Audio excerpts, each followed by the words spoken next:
Venezuela में US action से दुनिया में टेंशन हो गई है। लैटिन अमेरिका देशों को अब डर सता रहा है। कई लैटिन अमेरिकी देशों ने इसको लेकर ऐतराज जताया है और जताना चाहिए भी, क्योंकि आग उनके घर तक भी पहुंच सकती है।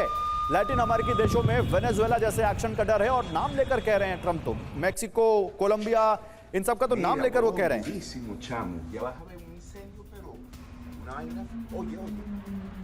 तो विदेशों में अमेरिका का ऑपरेशन कैसे, कब कब क्या ऑपरेशन किया जाए, आइए जरा एक मोटी मोटी पिक्चर आपके सामने रखते हैं। अभी तो 2026 में जो निकोलस मादुरो के साथ किया वो तो हम देख ही रहे हैं, वेनेजुएला में कैसे उनका अपहरण किया गया, वेनेजुएला के राष्ट्रपति का, उनकी वाइफ का।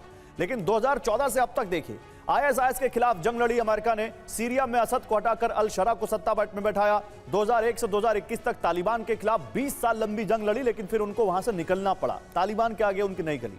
2011 में गद्दाफी को पकड़ा उन्होंने, लीबिया में लोगों ने फांसी पर लटका दिया। 2011 में उसामा बिन लादेन को पाकिस्तान में ढेर किया घुसकर। 2003 में सद्दाम हुसैन को पकड़कर इराक में फांसी पर लटकाया। तो अमेरिका का इतिहास तो पुराना रहा है। और मंतोष जी, सवाल यहां पर हर जगह यही उठता है कि अमेरिका कोई लोकतंत्र बचाने या लोगों को न्याय दिलाने के लिए नहीं जाता है, वो अपने इंटरेस्ट के लिए जाता है। लीबिया, इराक और अब वेनेजुएला, जहां जहां उसको ऑयल रिजर्व मिलते हैं, जहां जहां उसको रेयर अर्थ मिलना होता है, या तो साम दाम दंड भेद, किसी तरह अमेरिका को वो हासिल करना है, और वो वेनेजुएला में भी किया उसने। बहुत अच्छा सवाल है और यही मूल मंत्र है अमेरिका को समझने के लिए। लोग नहीं समझते अमेरिका को। अमेरिका उपनिवेश राष्ट्र नहीं है जैसे इंग्लैंड था, स्पेन थे, जाके उपनिवेश बनाते थे। इनका मिलिट्री एक्शन भी कमर्शियल इकोनॉमी से जुड़ा हुआ रहता है, उनके इंटरेस्ट पे। आज से नहीं है, 100 साल पहले से है। सबसे पहले इन्होंने विकसित किया अपना युद्ध पानी वाला, पोत वाला सिस्टम, फाइटिंग पोत का, क्योंकि उनको इंटरनेशनल कमर्शियल राउट पानी का सिक्योर करना था। उसी तरह इसमें भी यही कहानी। इवन चाइना से भी दुनिया देखती है कि चाइना से वार है, दुश्मन है चाइना अमेरिका का बहुत बड़ा। नहीं, ये स्ट्रेटजिक कंपटीशन है, उसको मैनेज करते हैं और उतने ही हद तक लड़ाई को ले जाते हैं जहां तक कमर्शियल इकोनॉमी फेल ना हो। ये हाल वेनेजुएला के साथ भी है। तो वेनेजुएला का जो ये एक्शन है, जैसा आपने बताया कि 300+ बिलियन इनके पास ऑयल रिजर्व है। ऑयल रिजर्व नहीं है, उनका जो ऑयल वहां से जो निकलता है थोड़ा गाढ़ा किस्म का होता है, और उसकी सारी रिफाइनरी मोस्टली वो टेक्सास, गल्फ ऑफ मैक्सिको के बॉर्डर्स पे है। तो बहुत ही इजीली वहां से तेल आ सकता है और रिफाइन होकर यहाँ से दुनिया को बेच सकते हैं। Other thing, US has promised lot of oil to the international market, more than what they can produce in US through fracking. Like पूरे यूरोप को प्रॉमिस किए हुए हैं, साउथ कोरिया को प्रॉमिस किए हैं, और उतनी कैपेसिटी नहीं है कि दुनिया को दे सके।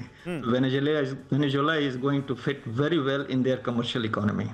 यही मूल मंत्र है, और ये स्ट्रेटजिक जो इनका कंपटीशन का जो भावना है वही है, रादर देन कि वेनेजुएला को जाके उपनिवेश बना ले, कॉलोनी बना ले। ऐसा नहीं, ऐसा कुछ नहीं है। नहीं तो अब क्या वो इतना आसान हो जाएगा राजीव नयन जी? क्योंकि जो वहां पर नई जो इंटरिम प्रेसिडेंट आई हैं उनके बारे में कहा जा रहा है कि वो ट्रंप को सपोर्ट कर रही हैं। वो बोल रही हैं कि मादुरो को गिरफ्तार करके या मादुरो का अपहरण करके गलत किया। लेकिन क्या वहां पे अब अमेरिका का पपेट ही वहां पर सत्ता में आएगा, और क्या अमेरिकन कंपनी अब खुला खेल खेलेंगी वहां पर? देखिए, अब वहाँ की जो इंटरिम प्रेसिडेंट है वो तो अभी वो भाषा नहीं बोल रही है, वो तो विरोध कर रही हैं। हाँ। लेकिन वहाँ जो लीडर ऑफ अपोजिशन जो एक नोबेल लॉरिएट है, नहीं, ट्रंप ने कहा है कि रॉड्रिक्स ने कहा है कि वो रूबियो को सपोर्ट करेंगे। ट्रंप ये कह रहे हैं। देखिए, ट्रंप कहे थे और विश्वास भी था अमेरिकन जो सत्ता के लोग थे, एस्टेब्लिशमेंट का, कि उन्हें पपेट रेजिम के रूप में बिठाया जा सकता है, लेकिन वो विरोध कर रही हैं। उनके साथ जो अपोजिशन लीडर के हैं, नोबेल लॉरिएट है, वो खुल के बोल रहे हैं कि हमें बिठा दो और हम आप जो चाहोगे सो करोगे। इतना बेशर्मियत कहीं आप नहीं देखे हुए जिस तरह से वहाँ की सत्ताधारी पार्टियां कर रही है, लेकिन ये हकीकत है। अब बात आई ऑयल की। देखिए, एक बड़ा ही अजीब सा खेल है वहाँ पर। हॉन्डुरस के जो हर्नांडेज को छोड़ दिया जाता है, एक नई जियो पॉलिटिक्स चल रही है। देखिए, अर्जेंटीना भी जो है, वहाँ का भी जो एक शासन वर्ग है वो अमेरिका को सपोर्ट करता है।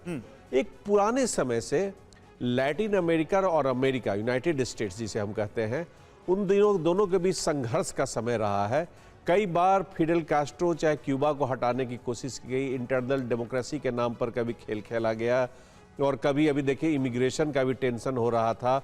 और सबसे मज़ेदार बात थी कि अभी तक मादुरो जो थे, जब भी आते थे अमेरिका, तो वहाँ जाकर ब्लैक जो न्यूयॉर्क में जो एरिया इलाका था, वहाँ जाके वो काफ़ी लोगों को प्रभावित करने की कोशिश करते थे। तो दोनों देश दोनों देश के लोग का बड़ा ही अजीब सा एक संबंध है।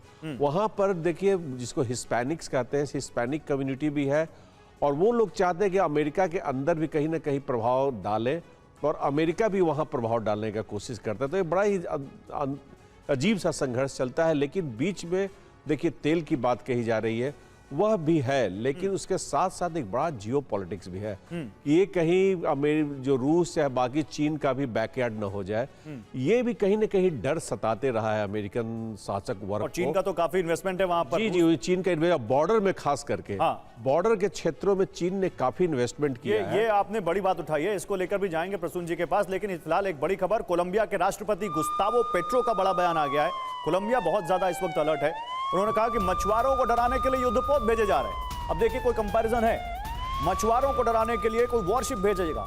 वो कह रहे हैं मछुआरों को डराने के लिए युद्धपोत भेजे जा रहे हैं। तेल समृद्ध देश पर दबाव बनाने का आरोप है। तेल के लिए पड़ोसियों को धमकाया जा रहा है, बिना किसी देश का नाम लिए उन्होंने आरोप लगाया है। अब किस पर लगाएंगे आपको मालूम ही है। इधर वेनेजुएला के बाद कोलंबिया पर एक बड़ा संकट आ गया। कोलंबिया पर अब अमेरिका के हमले का खतरा जताया जा रहा है। राष्ट्रपति ट्रंप ने तो खुले शब्दों में कोलंबिया को चेतावनी दी।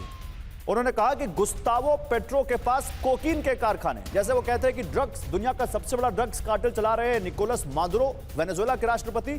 अब वो कह रहे हैं कि कोलंबिया के राष्ट्रपति गुस्तावो पेट्रो के पास कोकीन के कारखाने हैं और कोलंबिया से कोकीन अमेरिका आ रही है। तो वो कोकीन अमेरिका भेज रहे हैं, इसलिए उन्हें अपना ख्याल रखना ही होगा। अब कैसा ख्याल रखना है आप समझ सकते हैं अभी वेनेजुएला के एक्शन के बाद।